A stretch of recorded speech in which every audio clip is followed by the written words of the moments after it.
লেখক সুমন গুপ্ত বললেন, হেমন্ত মুখোপাধ্যায়ের গুণমুগ্ধদের মধ্যে দেশের বড় বড় উচ্চাঙ্গ সঙ্গীত শিল্পীরাও ছিলেন। তাদের মধ্যে অন্যতম ভারতরত্ন প্রয়াত পণ্ডিত ভীমসেন যোশী।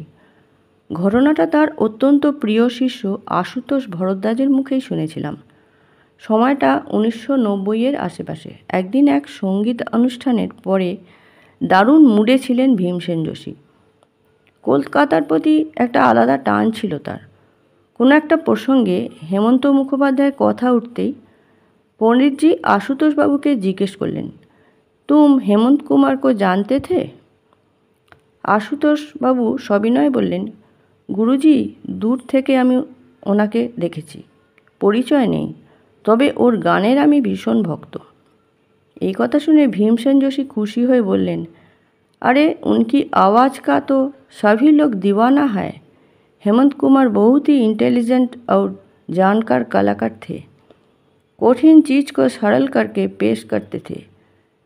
एक बार बॉम्बे में मेरा तोड़ी सुनकर स्टेज पर आके मुझे सीने से लगाया। मुझे बहुत आनंद हुआ। उनकी आवाज़ इतना मधुर और सुंदर थे, क्या बोलूँ। साथ ही नेक इंसान भी थे। আশুতোষ বললেন, ছোটোবেলা থেকেও শুনে শুনে হেমন্ত মুখোপাধ্যায়ের ওই মধুর কণ্ঠের কোনো তল খুঁজে পেলাম না। সলিল চৌধুরী পর্যন্ত বলেছেন, ঈশ্বর যদি গান গাইতেন তবে তার গলাও বোধহয় এই রকমই হতো। গুরুজিও বলতেন, সরকার মান্য হোনা আসান হ্যায়, মগর জন্মান্য হোনা বহুত কঠিন। হেমন্ত মুখোপাধ্যায় জন্মান্য এক অসাধারণ ব্যক্তি। উল্লেখ্য, হেমন্ত মুখোপাধ্যায় থেকে বছর দুয়েকের ছোটই ছিলেন পণ্ডিত ভীমসেন যোশী। হেমন্ত মুখার্জি নিজেই আশ্চর্য হতেন যখন শুধু মেহেদি হাসান বা জগজিৎ সিংয়ের মতো তাঁর অনুরাগীরাই নন, স্বয়ং পণ্ডিত রবিশঙ্করও হেমন্ত মুখোপাধ্যায়ের গানের মূল্যায়ন করতেন এইভাবে।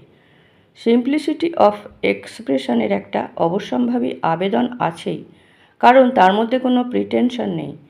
এই অকৃত্রিম আত্মবিভোর এবং স্বচ্ছন্দ পরিবেশনায় হেমন্তবাবুর গানের প্রধান আকর্ষণ। সুনন্দা পট্টনায়কের কথায়, হেমন্তবাবুর যে কোনো ধরনের গান শুনলেই আমার মনে হয় শুধু সেই গান নয়, তাঁর শ্রোতাদের সঙ্গে তাঁর একটা আন্ডারস্ট্যান্ডিং আছে, যার জন্যই তার গানের কমিউনিকেটিভ পাওয়ার মনকে সোজাসুজি ছুঁতে পারে। আর আমির খান তো হেমন্ত মুখোপাধ্যায়ের গানের এতই অনুরাগী ছিলেন যে বাড়িতে প্রায়শই বন্ধু সমাবেশে তাঁর ছিল বাধ্যতামূলক গান পরিবেশন। খাঁ সাহেব হেমন্তবাবুকে আশ্বস্ত করে বলেওছিলেন, গান গান, যার মধ্যে যে জিনিস মানুষকে আনন্দ দেয়, মনকে ছুঁয়ে, তাই তো গান। তাতে তোমার গলা দিয়ে তান বেরোলো কি বেরোলো না, আমার গলা দিয়ে তান বেরোলো, ইট ডাজ নট ম্যাটার। গানটা শুনছি, সেটা শুনে আনন্দ হচ্ছে, সেটাই তো সঙ্গীত। তার গান শুনে আরও বলতেন, ওই আওয়াজ, অভিব্যক্তির মাদকতা আমাকে মুগ্ধ করে। আর লতা মঙ্গেশকর হেমন্ত মুখোপাধ্যায়ের প্রতি শ্রদ্ধাঞ্জলিতে তো বলেইছিলেন, হেমন্ত তার গান শুনলে মনে হয় মন্দিরে বসে কোনো সাধুর ভজন গাইছেন। হেমন্ত মুখার্জি জানতেন কণ্ঠই তার সম্পদ, তাই পরে আর ক্লাসিক্যাল না শেখার আফসোসটা তার ছিল না। তার নিজের উপলব্ধি, আমার মনে হয় যে ক্লাসিক্যাল শিখতে গেলে আমার এই গলাটা আর থাকতো না, কারণ ঘষা মাজা করতে করতে আমার গলার এই ব্যাপারগুলো নষ্ট হয়ে যেতে পারত। তাই অহেতুক সুরের প্যাঁচ বা গিটকিরি দিয়ে কোনো ওস্তাদি নয়, কণ্ঠের মাধুর্য, সরল সুন্দর মিষ্টি সুর, সহজ গায়কী আর ভালো কথা, ব্যাস এখানেই লুকিয়ে আছে সঙ্গীতের মেলোডি আর রোমান্টিকতার ভ্রূণ। এই সত্যটা হেমন্ত মুখোপাধ্যায় বুঝেছিলেন, তাকে বুঝিয়েছিলেন রবীন্দ্রনাথই। তাই সফল সুরকার হিসেবেও তাঁকে ঋদ্ধ করেছে রবীন্দ্রনাথেরই গান। এটা তার নিজেরই কথা।